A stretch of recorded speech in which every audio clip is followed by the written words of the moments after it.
वेद शास्त्र, ब्राह्मण ग्रंथ, संहिताएं, आरण्यक, उपनिषद, वेदांग, उपवेद, दर्शन शास्त्र, साहित्य और साहित्यालोचन, कोई चीज छोड़ी नहीं है इसमें। I think anybody who is looking to understand Indian knowledge systems and thereby elevate their own faculty of thinking and reasoning should read this book. Sanskrit साहित्य में कई विधाएं हैं, जैसे कि हम जानते हैं महाकाव्य, रूपक, खंड काव्य, गद्य साहित्य और चंपू। Because ultimately the real strategic strength of any nation will be its ability to learn and learn faster than the rate of change in the environment.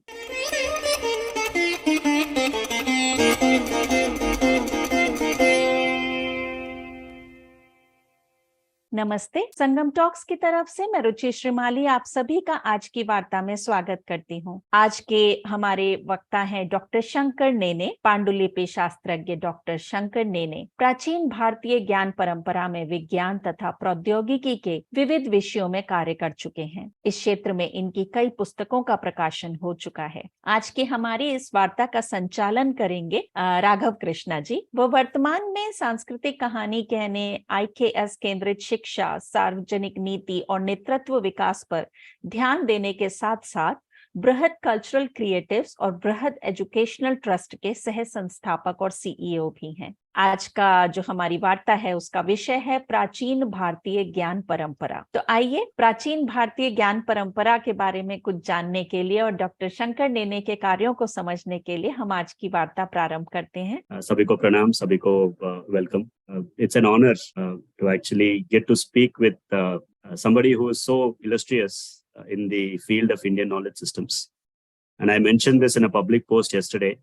Personally, for me, the journey of trying to get in touch with my own roots in a structured way began about 4 or 5 years ago when I first experienced the wonder of Indian knowledge systems. Before that, I was a product of my education system and the culture that brought me up. But one thing that I've realized in the last 4 years is that this whole obfuscation of our own culture, of our own knowledge systems by design that has happened to us also has another danger. The danger that we have not done a good job of protecting and preserving the wisdom of our elders. We simply have not had the conversations that we should, sitting at the feet of elders, understanding from their wisdom. So for me, when Ruchiji and others have reached out for this conversation, it was an opportunity to sit at the feet of a master, somebody whose entire life has been dedicated to the pursuit of knowledge and literature and language, and also bring that out for posterity. So I'm very delighted, very grateful at this opportunity. Shankarji, thank you so much for giving us your time. Firstly, thank you for this vision of 1 billion learners. I'm sure there will be an introduction to your work later in the video. But I was personally very, very inspired just by the idea of 1 billion learners, because ultimately the real strategic strength of any nation will be its ability to learn and learn faster than the rate of change in the environment. And personally, for me, Indian knowledge systems is also that strategy that helps us build the mind that can learn, that can be open to inquiry, that can be quick at grasping things, that can look at the interconnectedness and the integrality of systems. So, and it's my fortune to get to speak to you.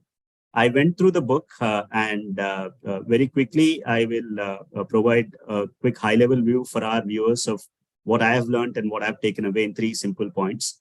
I think anybody who is looking to understand Indian knowledge systems and thereby elevate their own faculty of thinking and reasoning should read this book for 3 reasons.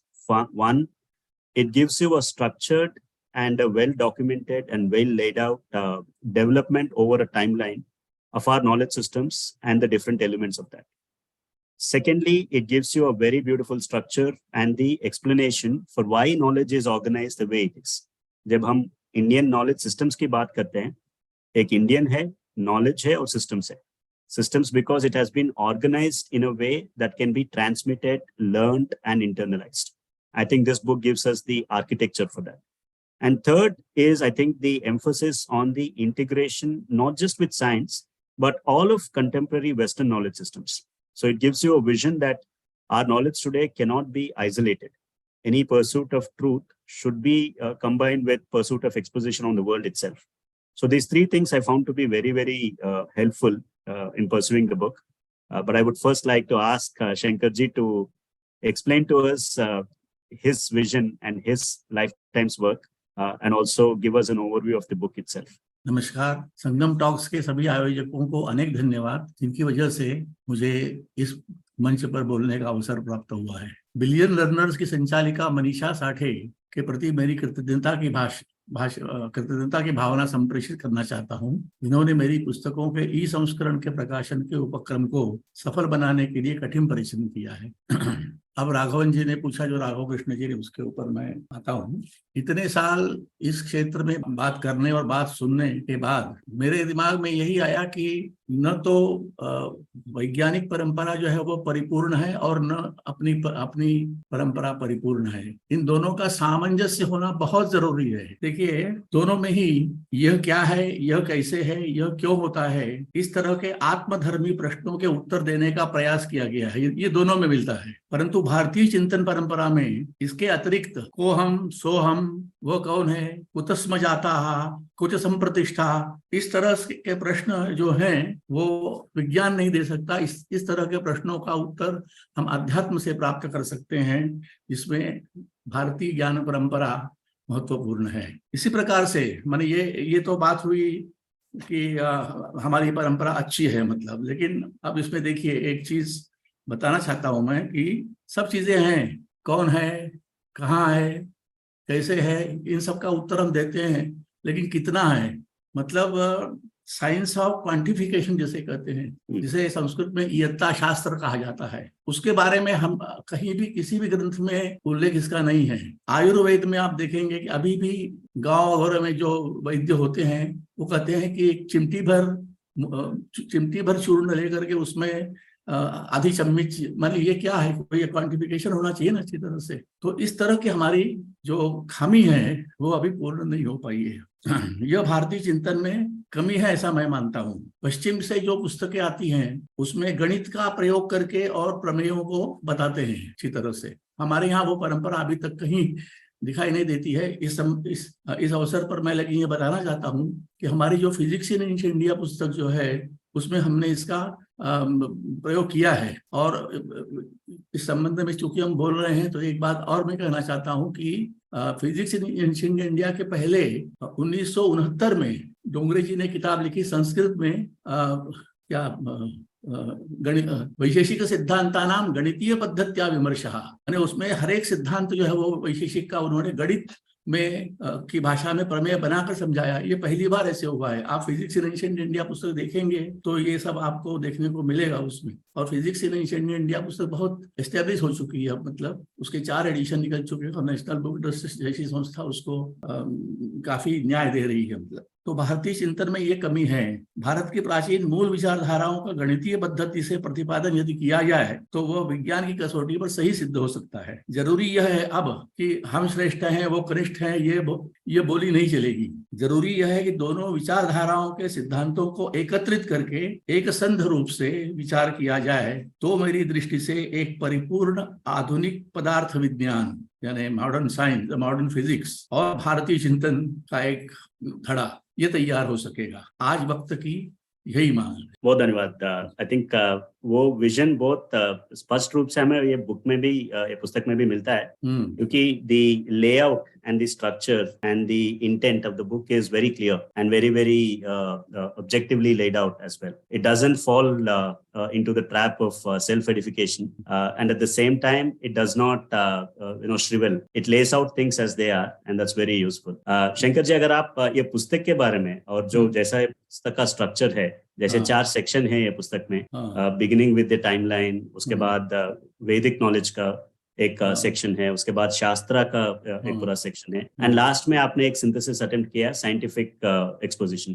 अगर आप ये structure हमें थोड़ा इसके बारे में बता पाए। भारतीय ज्ञान परंपरा नामक ये पुस्तक है, जिसके बारे में कुछ बताया जाए, ये मुख्य उद्देश्य है हमारे इस मीटिंग का। मैं कहना चाहता हूं कि मेरे 60-65 वर्षीय शैक्षणिक, संपादकीय और लेखन संबंधी कार्य यात्रा में सब तरह के लोगों से बातचीत होती थी। विद्वान, लेखक, संपादक, शिक्षक, विद्यार्थी, खास करके आईआईटी के शिक्षक, वो लोग बड़े बड़े उत्कंठित रहते हैं, बड़े जानने की बहुत इच्छा रहती है उन लोगों को। तो इन सबसे लोगों से बातचीत होती थी, मैनेजमेंट के लोग। बातचीत के दौरान कुछ ऐसा अनुभव हुआ, जैसा कि ऋषि जी ने अपने भूमिका में बताया, कि लोगों को शब्द तो मालूम है, वेद वेदांत, उपवेद, दर्शन शास्त्र, ये सब शब्द मालूम है, लेकिन उसके बाद में उनको कुछ जानकारी है ऐसा नहीं लगा मुझे, लेकिन उत्कंठा है जानने की। तो यही बात, इसी बात से प्रेरणा लेकर के ये ग्रंथ लिखने का मैंने मन बनाया।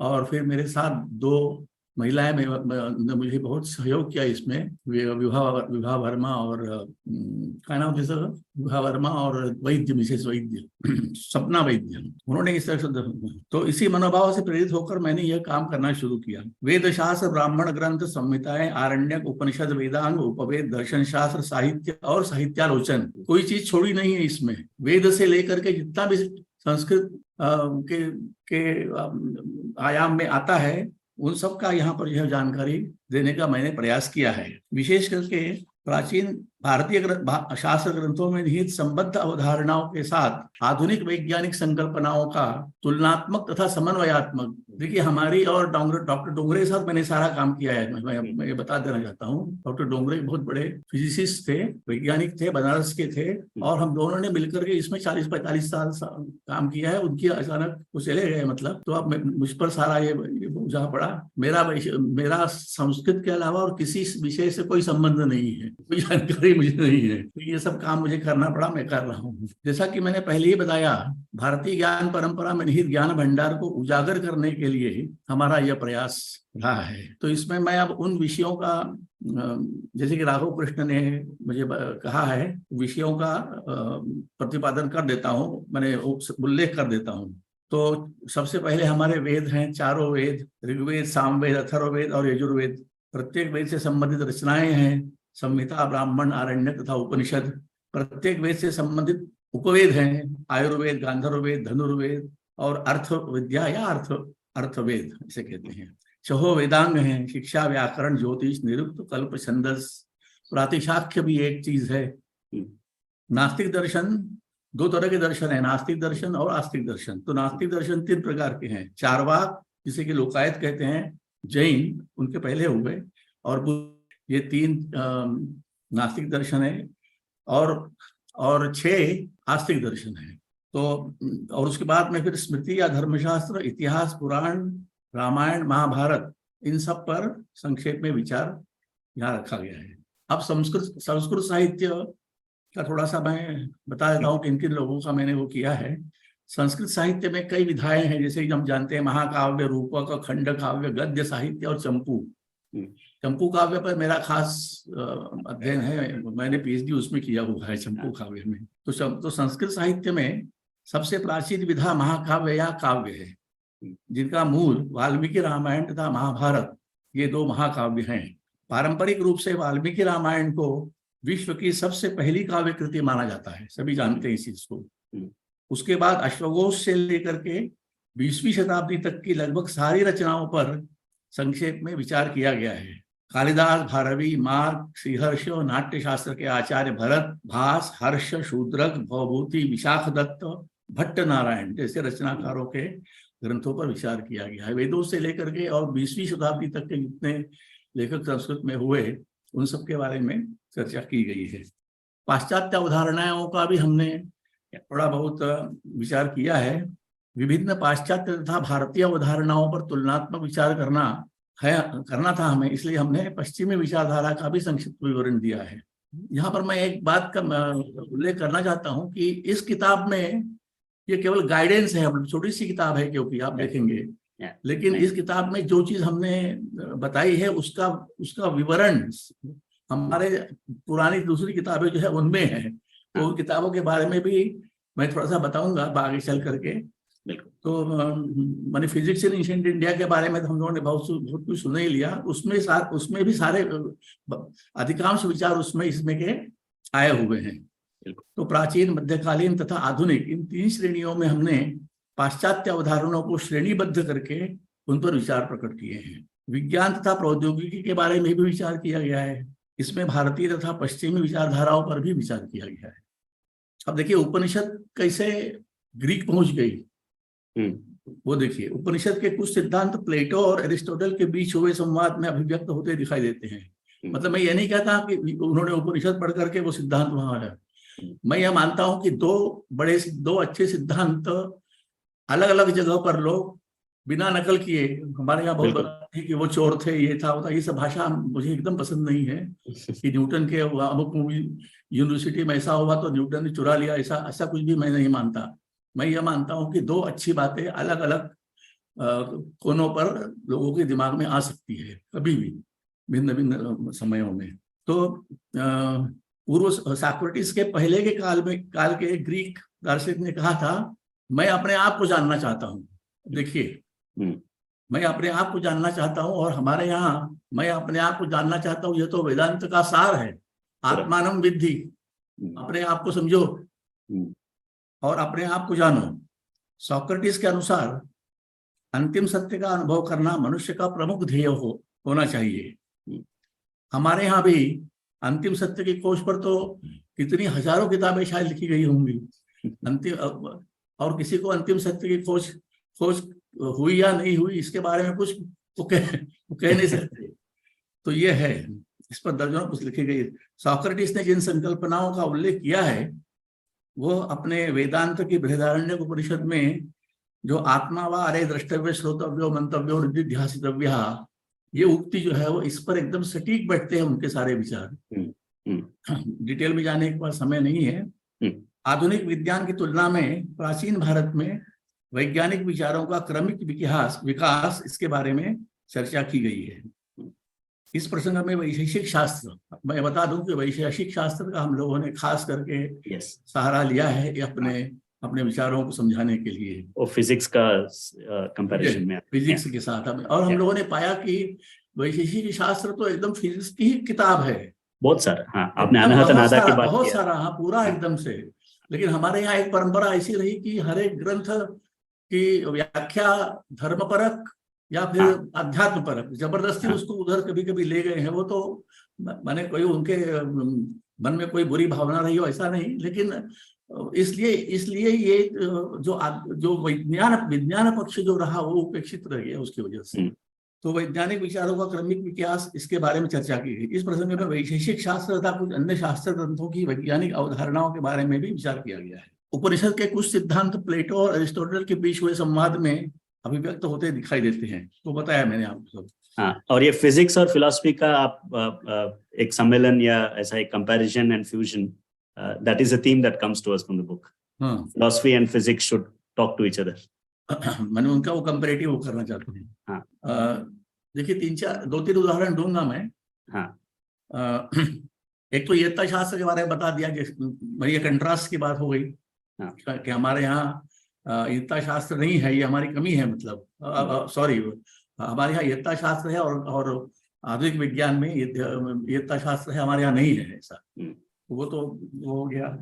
अब दूसरा है कि अभी मैंने बताया कि धर्म और अध्यात्म की ओर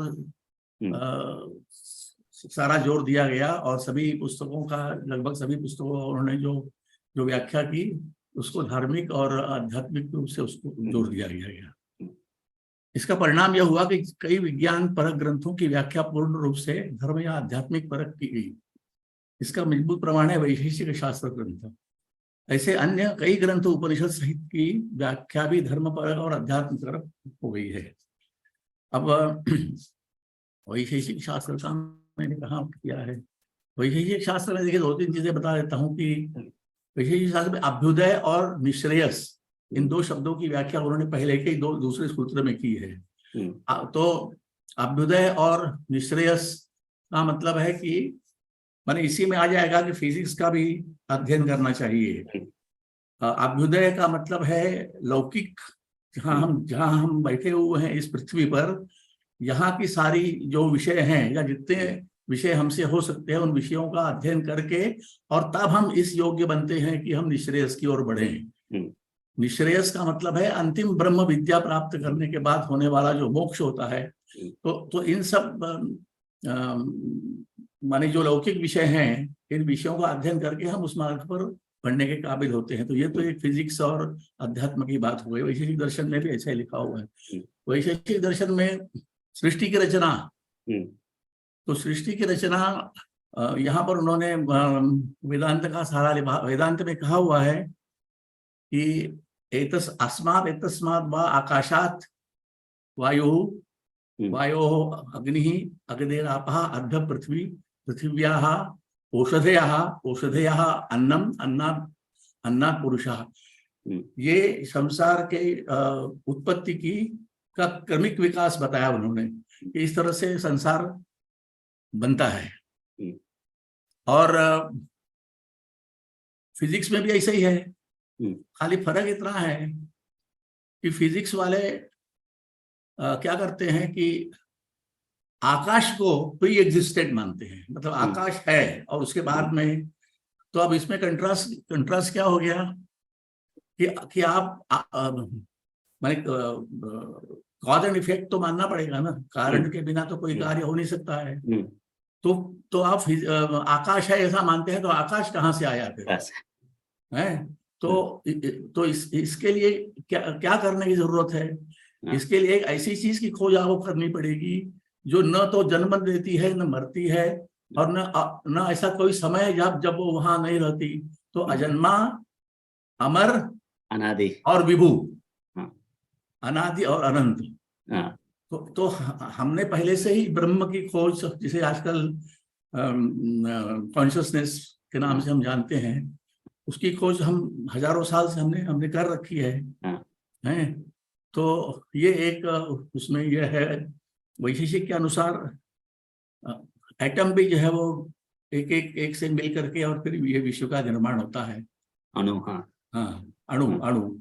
और हमारे यहाँ भी बताया गया है कि एक अणु में तो कोई मास नहीं होता, तो एक अणु दूसरे अणु से मिलता है, द्विणुक बनता है, और फिर वो तीसरे अणु से मिलता है तो त्रसरेणु बोलते हैं उसको। अब वो त्रसरेणु जब बनता है तो सबसे स्मॉलेस्ट कोलाइडल पार्ट बनता है वो उसका, और फिर उसमें मास होता है, मतलब वो देखा जा सकता है, या उसके बारे में उसके गुणधर्मों का विवेचन हम कर सकते हैं। इस तरह का विचार है। और जब तीसरा अणु उसमें मिल जाता है तो वो त्रसरेणु, ट्राई मॉलिक्यूलर बन जाता है। अब इसमें कुछ गुणधर्म भी दिखाई देने लगते हैं। इस त्रसरेणु को पदार्थ की सबसे छोटी इकाई कहा जाता है। तो ये साम्य है वैशेषिक में और इसमें। उसके बाद में आप देखिए ना कि द्रव्य 7 पदार्थ जो बताए गए हैं, द्रव्य, गुण, कर्म, सामान्य, विशेष, समवाय, अभाव, तो इन सबको भी किसी न किसी रूप में इन्होंने माना है फिजिक्स वालों ने। खास करके आगे के जो द्रव्य, आगे के जो पृथ्वी, अप, तेज, वायु, आकाश, काल, दिक्, आत्मा, मन, तो इसमें पृथ्वी, अप, तेज, वायु, आकाश, ये तो पंचद्रव्य हो गए। ठीक है, इन पंचद्रव्यों को माना है फिजिक्स ने, माना है उन्होंने। खाली उन्होंने गड़बड़ वही की है कि आकाश को बता दिया कि पहले से रहा। तो ये पंच महाभूत हमने माने हैं उनकी जैसे ही। काल और टाइम, काल और स्पेस, काल और स्पेस, ये दोनों भी माने उन्होंने। काल और स्पेस तो हमेशा रहेंगे, व्यापक है, विभू है वो। तो इस तरह से इनका एक कॉन्टिन्यूम मानते हैं, हम भी मानते हैं, वो भी मानते हैं। और उसके बाद में हमारी खासियत, अब जो है हमारी खासियत, मतलब हमने जो अलग से एक करके रखा है कि आत्मा और मन, ये जो हमने माने हैं, ये फिजिक्स ने नहीं माने हैं। लेकिन हमारी ये किताब है वैशेषिक सूत्र ऑफ कणाद, ऐसी किताब है हमारी। और उस किताब में हमने कॉग्निटिव जो चीजें हैं, राशियां, कॉग्निटिव क्वांटिटीज फिजिक्स की, उसको हमने डील किया है। तो उसमें आत्मा और मन को हमने पर्यवेक्षक आत्मा है, मतलब ऑब्जर्वर वो आत्मा है, ऐसा उसमें सिद्ध किया है। मतलब हाँ, योग के हिस्से। और वो किताब है हमारे पास, चली हुई है। वो नेशनल बुक ट्रस्ट ने सबकी नहीं है, इसलिए वो चली नहीं ज्यादा, लेकिन वो है, वो किताब है। तो इस तरह से उसका भी हमने काफी वो करके ये माना है कि आत्मा और मन ये भी फिजिक्स की ही क्वांटिटीज हैं, एंटिटीज है ये पूरे। हाँ, हाँ नहीं, विज्ञान की भाषा में क्वांटिटी कहते हैं। क्वांटिटी है, इट्स हाँ। मेजरेबल।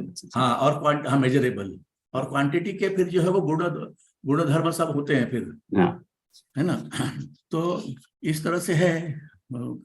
और अब इसमें बहुत सारा जो है वो हमने अपनी किताब में लिख के रखा है, सब उसको देखिए। अब आप लोग तो यहाँ नहीं लिखा जा सकता, लेकिन बहुत काम हुआ और बहुत अच्छी तरह से समझा करके बताया गया है।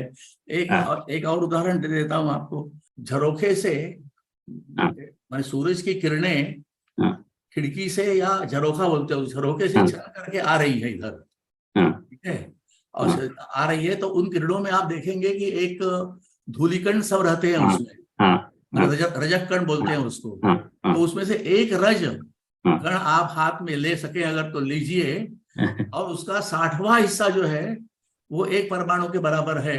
ऐसी व्याख्या पदार्थ धर्म संग्रह के आचार्य के टीकाकार ने की है। उठेगा तो बहुत बढ़िया। हाँ, तो इस तरह के कॉन्सेप्ट हमारे यहाँ रहे हैं बहुत जबरदस्त रूप में।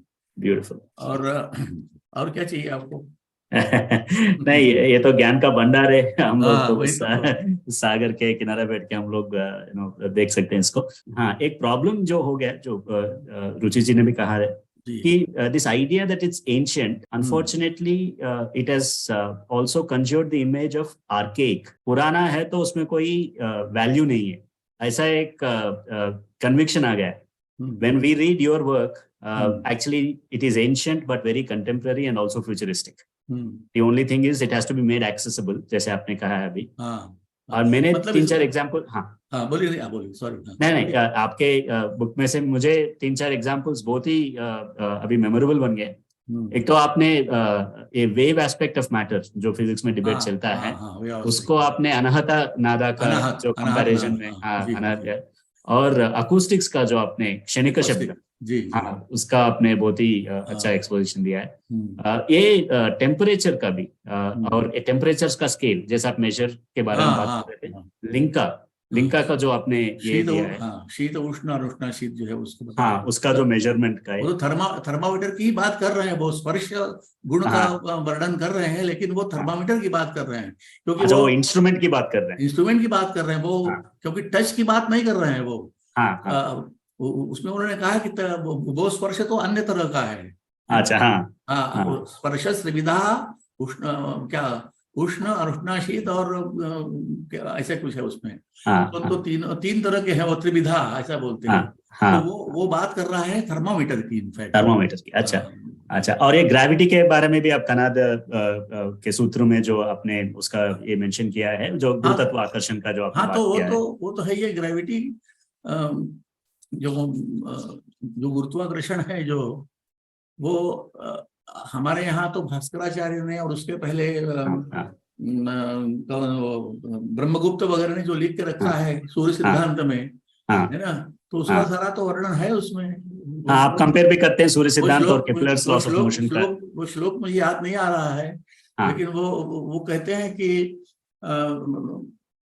हम बड़े ऊपर और नीचे, मान लीजिए क्या है, तो वो कहते हैं कि कोर्धम पचाप्यधः, माने ऊपर और नीचे क्या है, तो कुछ नहीं होता। जब गोल है पृथ्वी, तो वो पृथ्वी का नीचे क्या है, जहां उसका गुरुत्वाकर्षण का सेंटर है वो। सब लोगों को लगता है कि हम ऊपर खड़े हैं, ऐसा कुछ नहीं है।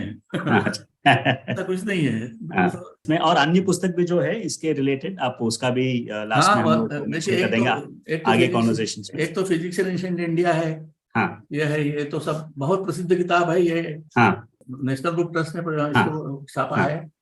दूसरी है भौतिक शास्त्र, ये हिंदी में भी मिलती है, मतलब फिजिक्स इन एंशिएंट इंडिया, बहुत बढ़िया। और तीसरी किताब हमारी ये मेरी शशिकांत शुक्ल के साथ लिखी हुई किताब है, ये हिंदी में है। अच्छा, वेदांत और विज्ञान।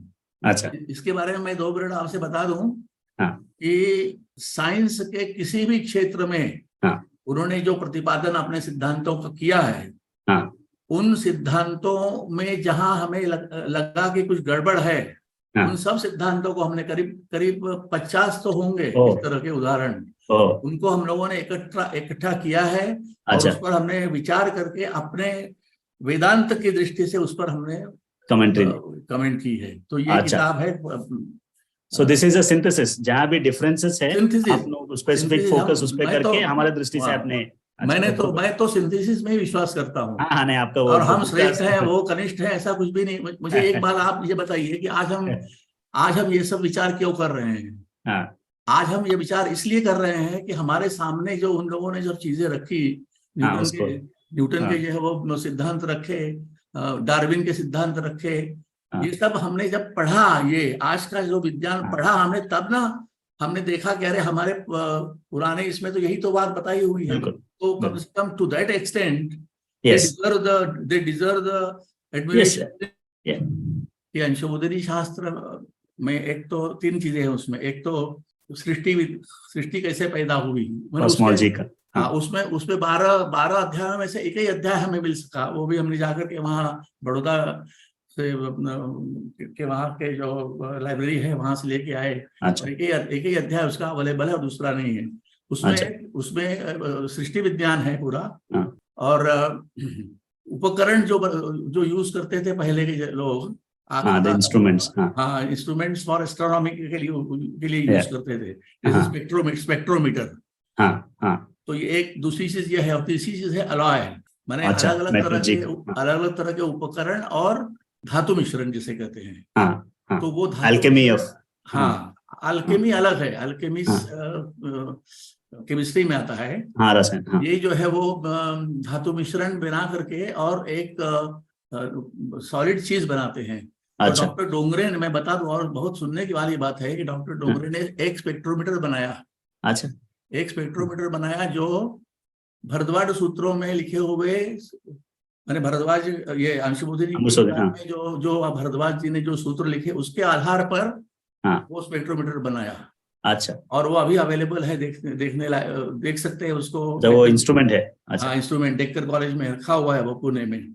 अच्छा। और दूसरा उन्होंने जो बनाया वो तो अद्वितीय है, वो तो एक एलॉय धातु मिश्रण बनाया, और जो उन्होंने जमशेदपुर की जो लाइब्रेरी है ना फेमस, हाँ, उसमें बनाया उन्होंने। अच्छा। और उसके और वो स्वीकृत हो गया सारा, वो गवर्नमेंट ऑफ इंडिया ने उसको माना है। अच्छा। क्योंकि इंसा से जो IJHS प्रकाशित होती है, Indian journal of history of science, उसमें 3-4 आर्टिकल आए हैं उसमें। अच्छा। उस पर बहुत काम इसमें हुआ है। और दुर्भाग्य की बात ये हो गई है कि इस विषय में और लोगों को सामने आना चाहिए, इसको बढ़ाने के लिए बहुत कम लोग आ रहे हैं। विजय उपाध्याय को छोड़कर कोई मेरे पास नहीं आया आज तक। ये एक बहुत बढ़िया, मैं किसी तरह से करता हूँ कि इसी माध्यम से कोई अगर प्रेरित हो जाए। हो जाए। अब मैं एक चीज बता रहा हूँ आपको कि अंशुबोधिनी में जो पूछ रहे थे, मैंने पूछना चाहते हैं, तो उनको भी बता दूं कि अंशुबोधिनी में, अंशुबोधिनी यहाँ ऑनलाइन पर है। वो बिलियन लर्नर्स वालों ने छापा है उसको, मैंने प्रकाशित हो गई किताब वो। अच्छा, वो बुक है। हाँ, वो भी है, बिलियन लर्नर्स की वेबसाइट पर जा करके ले सकते हैं उसको। बिल्कुल। तो उसमें ये 2-3 चीजें जो मैंने बताई, उसके अलावा एक चीज और उसमें मैं बताना चाहता हूँ कि उसमें लगभग 35-36 ऐसी चीजों का उल्लेख है, मैंने ऐसी किताबों का उल्लेख है, किताबें कहिए या जो उनके सूत्रों का संचय रहा होगा, कि जो अगर उस पर कोई काम करे तो हर एक सूत्र में से या हर एक जो प्रकरण है उसमें से एक जैसे उन्होंने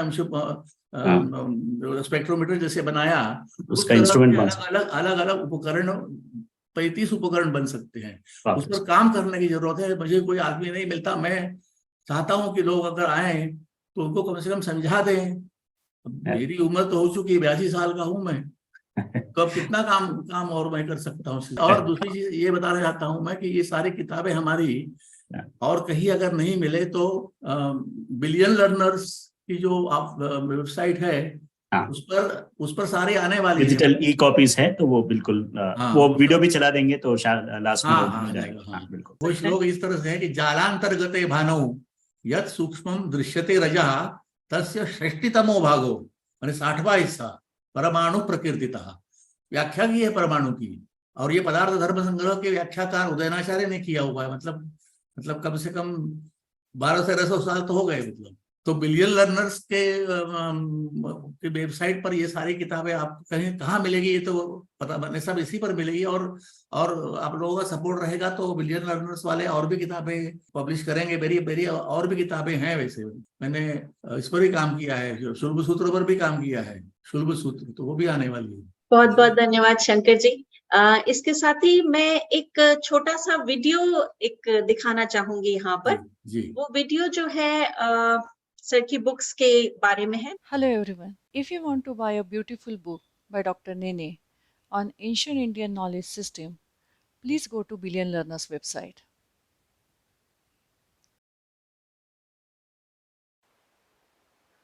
Please log in with your credentials. If you are a new user, please sign up first.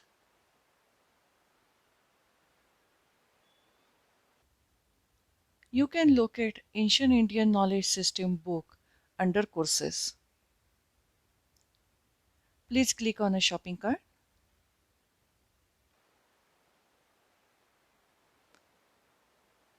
It will redirect to Razorpay, a third-party payment gateway. Please complete the purchase.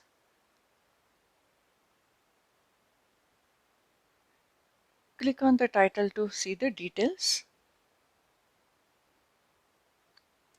You can navigate using these arrows. The navigation is also on top.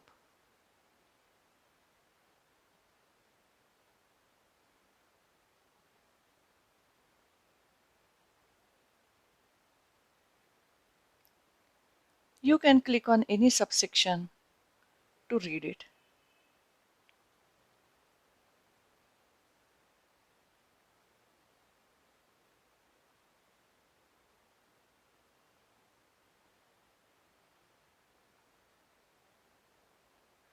You can also make use of query board to post your queries. You can access the book from your mobile, tablet, or laptop. Please visit our website and feel free to contact us. And also, please refer the book to your friends and relatives. Thank you. नमस्ते राघव जी। अब तो पता ही, मतलब मैं अभी सुन रहा था कि वो आपने कुछ ये स्पेक्ट्रोमीटर के बारे में बात कर रहे थे कि अंशबोधिनी और समथिंग, मैं ठीक से सुन नहीं पाया कि what is that shastra which talks about making the spectrophotometers और something like some instruments on for analysis of scientific analysis. So what is that shastra, what is the name of that shastra? Anshabodhini शास्त्र। अंशबोधिनी शास्त्र की किताब अगर आप ले लेंगे, if you get that book Anshabodhini shastra, you will find these description of 35 instruments and alloys, but they have not given the description. They have given the source, that in which book you will find those descriptions. And it's a good question. At least somebody is asking the question. You know, people like you and others should start working on this on these matters, on these spectrometers, like उपकरणs, you know, जिसे कहते हैं। ये पहली बार है जबकि संगम जैसी संस्था ने इस मैंने संस्था पर मैं ये बात रख रहा हूँ। दूसरे मंच पर मैं बोल चुका हूँ, लेकिन अब वो संस्कृत वालों का क्या होगा। और इसमें एक बात मैं और बता देता हूँ क्या मुश्किल होती है कि हम लोगों ने जब ये काम शुरू किया तो हमें साइंटिस्ट लोगों का भी विरोध हुआ और संस्कृत वालों का भी विरोध हुआ। संस्कृत वाले कहते हैं कि तुम ये फिजिक्स की ओर क्यों ले जा रहे हो, ये आध्यात्मिक रहने दो उसको। और साइंस वाले कहते हैं कि अरे तुम क्या बेकार की बकवास कर रहे हो। तो ये चीज भी हम लोगों ने किया है ये करते समय, लेकिन तब भी आगे बढ़े। ठीक है, मैं आपसे कह रहा हूँ, मतलब सभी लोग सुन रहे होंगे ना, कहीं भी कोई विद्यार्थी यानी काम करने वाले लोग अगर हों तो इस तरह की बहुत बने। यही क्यों इंडिया में जितने मैन्युस्क्रिप्ट कलेक्शंस हैं, और मैं जुड़ा हुआ हूँ, मैन्युस्क्रिप्ट मिशन के साथ जुड़ा हुआ हूँ, मैं उनका एडवाइजर भी रहा हूँ पहले 3-4 साल पहले। तो ऑफिशियल फिगर यह है कि 1 करोड़ कितने लाख मैन्युस्क्रिप्ट्स हैं सब मिलाकर के भारतवर्ष में। मतलब ये उनके फिगर्स हैं IMM के, मतलब मैन्युस्क्रिप्ट मिशन वालों के। अब उसमें बहुत सारी मैन्युस्क्रिप्ट हो सकता है यानी कुछ स्तवन है, स्तोत्र है, अमुक तमुक, तो उसको छोड़ दो, लेकिन काम करने वाला अगर आदमी रहेगा तो उसमें से वो कोई ना कोई चीज खोज निकाले। जैसे जैसे अंशुबोधिनी शास्त्र डोगरे जी की वजह से अंशुबोधिनी शास्त्र एक साइंस की किताब है, प्रौद्योगिकी की किताब है, इसका पता डोंगरे साहब जैसे लोगों को ही हो सकता है। मतलब उन्होंने अंशुबोधिनी शास्त्रम से तो कुछ पता नहीं लगता अपने को, तो क्या है ये है, लेकिन उन्होंने कहा नहीं, ये अंशु बोधनी कह रहा है तो कुछ है इसमें। तो इस तरह से लोग जाएंगे वहां पर, देखेंगे, तो और बहुत से लोग चीज लिखे कि दुर्भाग्य ये रहा है कि इस क्षेत्र में काम ही नहीं हुआ है। हम लोग खाली खाली बड़ी बड़ी बातें करने में जो है वो लगा दिया, हमने काम कुछ नहीं किया। हमने, हमारे यहाँ सब कुछ है, और सब, और एक मैंने एक तबका कहता था कि हमारे यहाँ सब कुछ है, और दूसरा तबका कहता है कि हमारे यहाँ कुछ नहीं है। अरे खोजो ना, तुम खोजोगे तब मिलेगा ना। I had a question. I'm going to give a bit of a context to my question here. Obviously, our knowledge systems run very deep. There's a lot of deep philosophy and knowledge out there. For people who have studied all that, and obviously people like you make it accessible for us to understand it, but it's so vast, so many concepts that run so deep. For someone who is starting out understanding it, will there be too many jargons that will be hard to penetrate through? Because when someone knows so much and they're making it simple, some of those big words, just creep into the work. And for new learners, that can be too big a gap to bridge. So that was my simple question, nothing so deep. No, one has to keep on it. Jargons are there. Jargons are everywhere. In science, there are jargons everywhere. When you start learning physics, there are all the words are jargons only. But you try and understand that. So when you start learning these texts, try and learn it. If I can also add to that, Riti, I think it's very important, and I think it's also important for the producers of Indian knowledge system related knowledge to be empathetic to this, because we've lost access to our own vocabulary. एक इसमें जो मुझे personally useful लगा है, which worked for me, is try and preparing a mental model of concepts. जैसे sir ने आज बताया कि the दृष्टि is oriented towards dharma, whatever the pursuit of knowledge is. So अगर वो हम जिसको ये बोलते हैं कि उसका एपिस्टेमोलॉजी क्या है, उसका देखने का दृष्टिकोण क्या है, if you get that, it makes it easier for you to acquire the vocabulary, because then there is interconnection. So there is a bit of a structure, and there are some books, I'm sure Shankar ji के books में भी वो होगा. In fact, this book itself is a very good introduction to Indian knowledge systems. अगर हम लोग एक दो किताब ऐसे पढ़ लें तो then we'll get comfortable with that. वो comfort आ जाएगा तो उसके बाद आराम से। उसमें एक सेंटेंस मैं ये करना चाहता हूँ कि खाली हमने अपने डिटेल्स नहीं दिए हैं, दूसरों के डिटेल्स दिए हैं, और वो समन्वयात्मक ढंग से होना चाहिए, ये भी हमने प्रतिपादन किया है। कंपेयर कीजिए और फिर समन्वय करने की कोशिश कीजिए, दोनों मिल करके जो है वो बढ़िया काम हो सकता है। एक पार्टी कोई काम नहीं कर सकती है, एक को जो है वो झगड़ा करने में तुम कनिष्ठ हो, हम ज्येष्ठ हैं, यही चलता रहेगा, लेकिन दोनों मिल जाएंगे तो बहुत बढ़िया काम हो जाएगा। सर, हम आपसे प्रेरित हैं और आपने जो बातें बताई है उसको हम फॉलो करते हैं। आपकी तीनों किताबें मेरे पास है। मेरा एक विज्ञान प्रचार प्रसार नाम से ग्रुप है जिसमें प्राचीन विज्ञान और नवीन विज्ञान का हम समन्वय करने का भी प्रयास कर रहे हैं। विजय उपाध्याय जी भी हमारे साथ है। बता रहे थे, ठीक है। और जो भौतिक शास्त्र के जो जितने भी नियम बताए गए हैं वो हमने सारे के सारे वैशेषिक दर्शन सूत्र में पूरे ढूंढ लिए हैं। हम उसका गहन शोध कर रहे हैं। न्यू एजुकेशन पॉलिसी में भी हमने सुझाव दिए हैं जी, और काफी हद तक लोगों को भी बता रहे हैं। हम खुद भी स्टडी कर रहे हैं और आपकी तीनों पुस्तकें मेरे पास है। और आप तो गवर्नमेंट से भी जुड़े हुए भी तो हैं, तो आप जी हम NCERT में भी हमने भाषा संगम में भी सुझाव भेजे हैं कि प्राचीन विज्ञान के जो सूत्र हमारे हैं जिनका नवीन क्या शोध हुआ है उनका भी हम कोलैबोरेशन कर रहे हैं। सब तो प्रयासरत है, चिंता मत कीजिए, इसका निश्चित बहुत अच्छा परिणाम आने वाला है। नई शिक्षा नीति में हमने बहुत सारे सुझाव जो आपने बताए हैं वो सब हमने भेजे हैं उनको। जी धन्यवाद sir. Sir, namaste. I just want to know, is there any Vedic reference for gravitational power? In which Veda? Not Veda, but Shastras. I mean, Shastras. Okay, scriptural. Scriptures. Which scripture would you mention?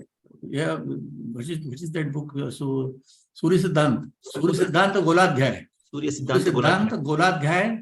on which there is commentary by Bhaskaracharya. Bhaskaracharya, second Bhaskar, 12th शताब्दी, 12वीं शताब्दी की किताब है वो. That's thank you, thank you. वो मिल जाएगा आपको उसमें. That's nice. ग्रेविटेशन पर तो बहुत है. ग्रेविटेशन पर आप जो है हमारी किताब पढ़िए ना, फिजिक्स इन एंशिएंट इंडिया, उसमें लिखा हुआ है सारा gravitation. Yes, I have made note of it. I'll do it. Thank you. दो छोटे छोटे प्रश्न है मेरा कि एक आयुर्वेद के ऊपर चरक संहिता और सुश्रुत संहिता को छोड़कर और कोई ऐसा किताब है जिसमें मतलब ऐसे डिटेल में कुछ ऑथेंटिक किताब है, मतलब शास्त्र में कहीं रेफरेंस? देखिए, 2 किताबों का नाम आपने ले लिया, तीसरा माधव निदान है, और तो कोई किताब है ही नहीं शास्त्रीय उसमें. अच्छा, माधव निदान है. सुश्रुत में आपको ऑपरेशन वगैरह के बारे में रेफरेंस मिलेगा. तो सुश्रुत में इनफैक्ट मैं किसी आयुर्वेदिक एक्सपर्ट से पूछना चाहता था कि सुश्रुत अगर पढ़ करके आप बताइए कि हमारे यहाँ शास्त्रों में, हमारे यहाँ ऑपरेशन किया जाता था, इससे तो आप लोग कहते हैं सुश्रुत में, तो क्या चीज है उसके डिटेल सामने लाइए ना आप. तो आप अगर सुश्रुत में इस चीज में इंटरेस्टेड है तो इसको कीजिए आप. सुश्रुत संविधा है, उसको आप ढंग से पढ़ेंगे अगर, तो उसमें से आपको और उस पर काम कीजिए आप. उसमें जो कमी होगी आप जोड़ सकते हैं उसमें ना अपनी तरफ से काफी. हाँ, एक्चुअली मैंने एक किताब देखा था कि उसमें सुश्रुत संहिता का इंग्लिश ट्रांसलेशन था. उसमें मैंने बहुत सारे ये जो अपैरेटस जो यूज करते हैं मतलब ऑपरेशंस के लिए सर्जिकल जो अपैरेटस, वो मतलब सारे उसका मतलब ऐसे ड्राइंग्स में मैंने देखा हूँ. जी, पूरा वर्णन है मतलब.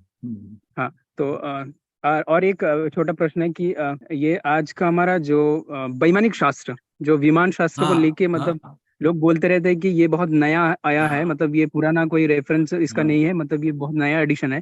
तो इसको लेके आपका क्या राय? देखिए, वैमानिक शास्त्र पर डोंगरे जी ने काम करना शुरू किया था, लेकिन वो नहीं रहे.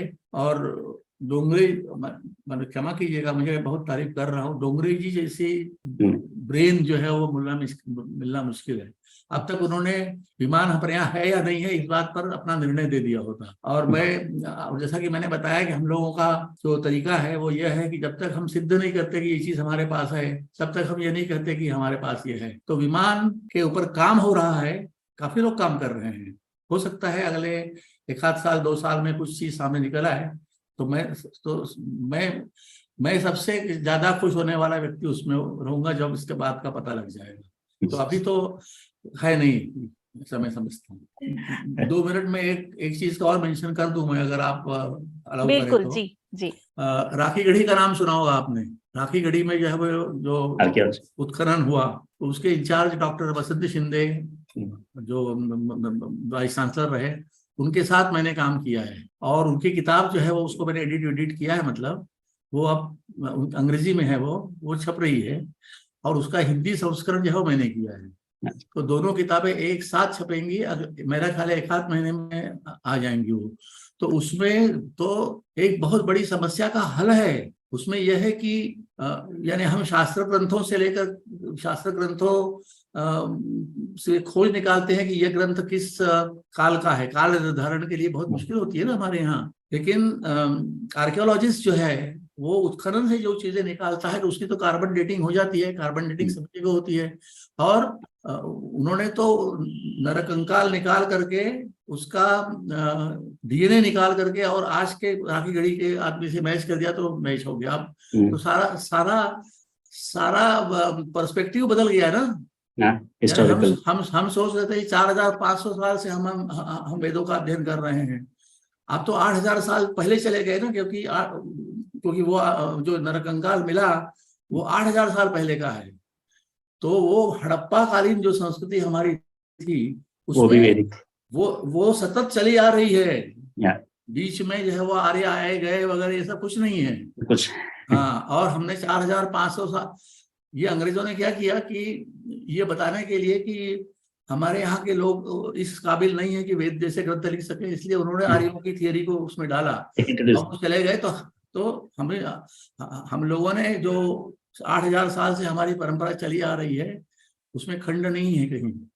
तो ये एक बहुत बड़ा काम हुआ है और उसमें मुझे खुशी है कि मैंने डॉक्टर शिंदे के साथ काम किया और वो भी आ रहा है, अगले महीने में वो आ जाएगी किताब. मैं सुझाव दे सकता हूँ, जैसे राघव कृष्ण जी ने कहा कि वैशेषिक दर्शन और फिजिक्स के, तो फिजिक्स और वैशेषिक दर्शन के कम से कम 12-13 चीजें ऐसी हैं जिस पर कम से कम आधे घंटे तक अगर विचार विमर्श हो तब साफास हो सकती है। तो उस पर मेरा काम है, उस पर तैयारी की जा सकती है। मतलब